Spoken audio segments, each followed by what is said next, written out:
Allez les amis, on est parti pour tracer des sections de cubes et voir les 3 règles qui peuvent vous sauver la vie pour régler des problèmes difficiles comme ça. On s'y met tout de suite. Ces 3 règles, elles sont simples.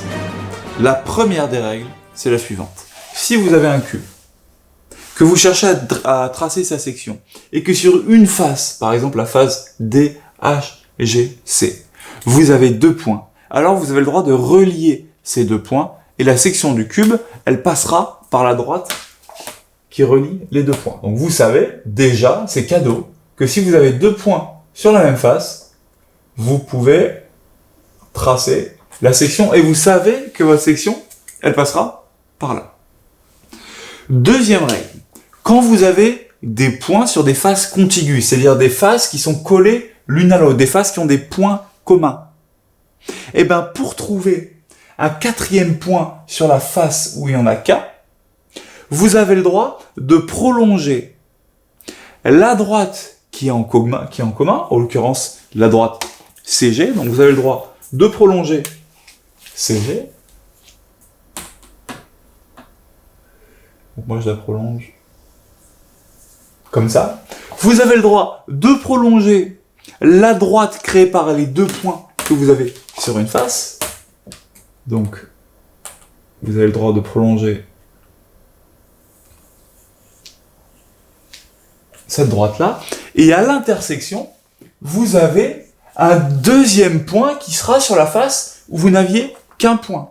Autrement dit, maintenant, sur cette face-là, la face de droite, vous avez un point que vous avez depuis le début, mais vous avez aussi un 2e point que vous venez de construire. Or, quand on a 2 points sur la même face, on a le droit de tracer tout simplement une ligne qui les relie.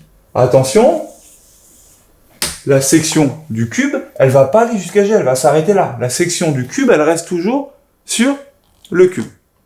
Pourquoi c'est une bonne nouvelle? Parce que de nouveau, vous pouvez utiliser la première règle. En effet, sur la face du fond, vous avez maintenant 2 points, le point J et ce point-là que vous venez de tracer. Donc vu que vous avez 2 points, vous pouvez à nouveau les relier.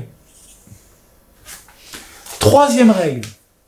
Quand vous avez la section sur une face, donc par exemple la face qui est à droite, la section on a vu que c'était ça, sur la face qui lui est opposée, la section est parallèle. Autrement dit, je sais que sur cette face-là, ma section, elle va être parallèle à la section sur cette face-là, donc elle va être parallèle à ça. Oui, mais sauf que je sais aussi que la section, elle passe par le point I. Forcément, vu que le point I, il est sur la face. Donc ma section, elle va être parallèle à ça et passer par mon point I. Donc vous tracez une droite parallèle et qui passe par le point I. Et là, vous avez gagné, puisque vous avez maintenant sur la face du devant 2 points, celui-là et celui-là. Et vous pouvez les relier, et quand on arrive à les relier, on est content parce qu'on a fait le tour du cube, et notre bac, notre devoir est sauvé, et on va aller loin dans la vie. À vous de jouer, on vous donne mis en dessous, vous êtes des champions.